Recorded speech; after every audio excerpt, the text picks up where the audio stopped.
लेकिन central Vista की क्या हालत है दिल्ली में वो जाकर एक बार देखनी चाहिए।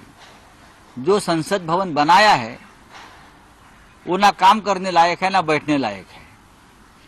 एक 5 स्टार जेल बन गया है वो।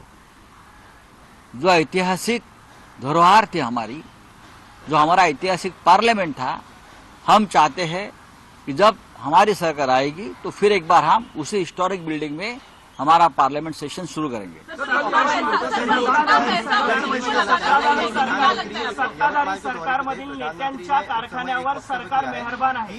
2014 में जब वो आए थे तब 300 पार किया गया था। 2019 में जब आए तो 350 और अब 400 के पार, इसीलिए उन्होंने नहीं, बहुत कम बोला है 400 पार, 600 पार बोलना चाहिए। लोकसभा में लगभग 540 या 548 सीटें हैं, तो 50 ज्यादा सीट अगर बोलते तो महाराष्ट्र की जनता तालियां बजाते। यवतमाल की बात छोड़ दीजिए, सबसे ज्यादा किसानों की आत्महत्या यवतमाल वाशिम में हुई। आपको मालूम है प्रधानमंत्री जी आपने क्या किया? 2000 से ज्यादा किसानों की आत्महत्या विदर्भ में हुई है। और यवतमाल वाशिम जहां पीएम साहब का कल रैली हो गई, वहां सबसे ज्यादा किसानों ने आत्महत्या की है। झूठ बोलते हैं प्रधानमंत्री, रैली में जब आते हैं तो झूठ बोलते हैं। ये झूठ बोलने की नशा है, और ये नशा कहां से आती है मुझे मालूम नहीं। प्रधानमंत्री पद पर बैठा व्यक्ति इतना झूठ कैसे बोल सकता है? सत्ताधारी नेत्यांच्या कारखान्यावर सरकार मेहरबान आहे।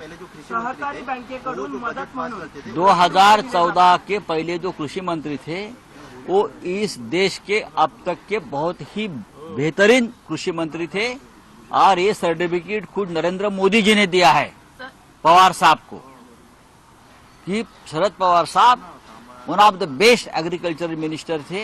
ये खुद नरेंद्र मोदी जी ने कहा है, हमने नहीं कहा है। जब ये गुजरात के मुख्यमंत्री थे नरेंद्र मोदी जी, तब यूपीए सरकार के साथ उनकी अनबन होती थी, और एक तरह से गुजरात के ऊपर केंद्र सरकार एक अघोषित बहिष्कार डाला था। तब सिर्फ शरद पवार साहब जो कृषि मंत्री थे वही नरेंद्र मोदी जी को कृषि के क्षेत्र में पूरे गुजरात को मदद करते थे।